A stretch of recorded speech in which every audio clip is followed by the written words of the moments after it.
Yeah, well, that's a very long story, and it's a story that really begins way back in my very early childhood.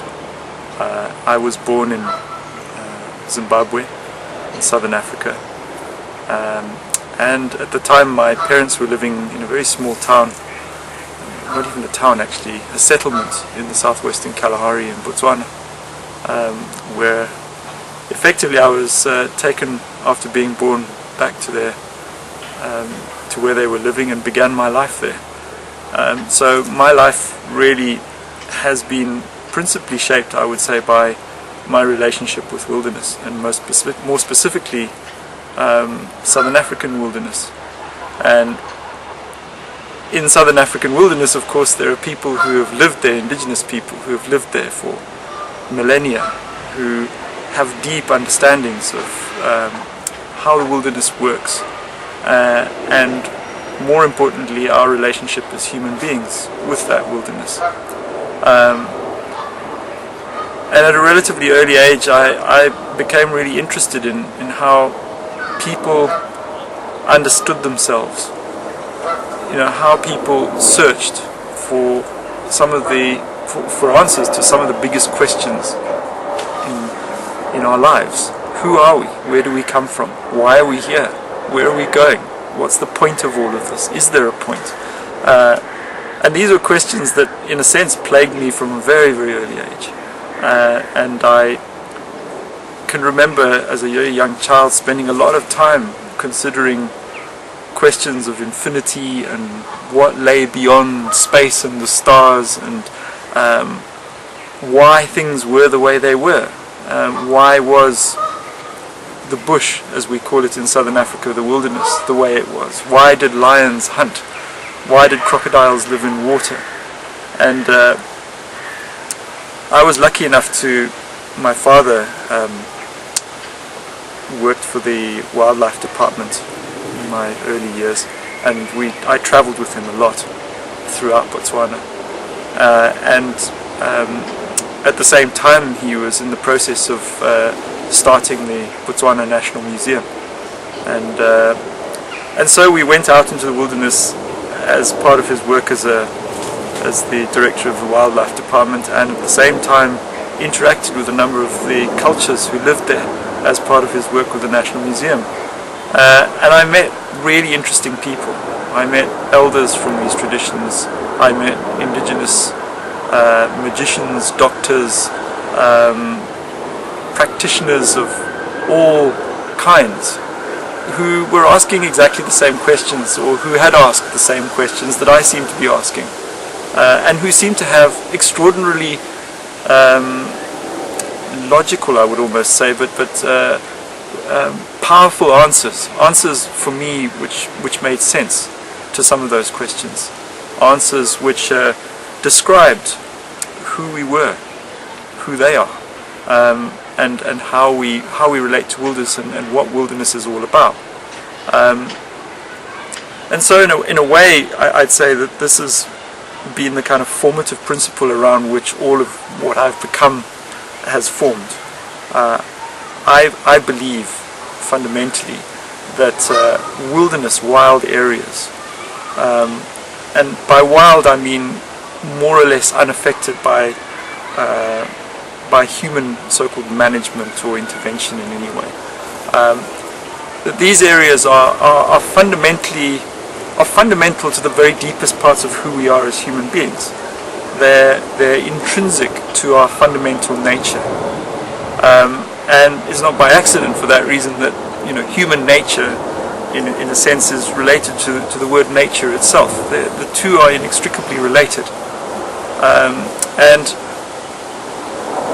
the traditions that lived in these places had extraordinary connection with the natural world, and in having that connection, seemed to have a sense of who they were, that in later years I discovered to be missing in Western culture. And my fundamental belief is that one of the primary reasons that we as Western people today have this enormous deficit in terms of the broader picture, the greater, the deeper, the more fundamental nature of who we are, is because we've separated ourselves fundamentally from wilderness. We have a fear of it, actually, and to that extent we have a fear of our own basic nature. Where that comes from is a matter for discussion on its own, but it seems that what we as humans, the way we live today, has to do with a need to have control over our environment, which I suppose in logical sense makes sense. The idea of having control means that we edit out the uncertainty of existence to some extent, along with the uncertainty of what happens to us under certain circumstances, what happens to us at death, the cause of death, and so on. So I think what's important here is, for me, that the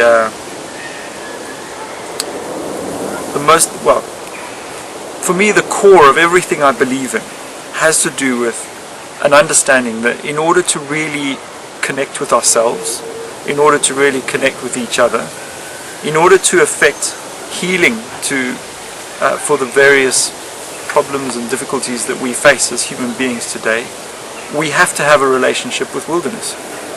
And this is becoming more and more difficult because wilderness is disappearing. Urbanization, globalization, modern industrial culture is demolishing wilderness and transforming it into urban built-up area, which represents a part of us, no less, but a different part of us, a part of us that I believe, in a sense, is much younger than that much older component that is rooted in the natural world. And the way I like to understand it is that there's a part of us that's kind of like the teenage child, and that to some extent is symbolized in our industrial selves, our desire to conquer the world and our desire to make more, have better, be bigger, and all this. And at the same time, there is a very much older aspect of who we are that's connected through our ancestry right the way back in time, that's connected to the oldest aspect of ourselves right back perhaps to the beginning of the universe itself, and that is in a sense the elder within us. The elder, that part of us knows a great deal more about who we are, knows a great deal more about how we can really live in a way that is fundamentally connected, knows about healing, knows about regeneration, knows about sustainability and all these kind of things. And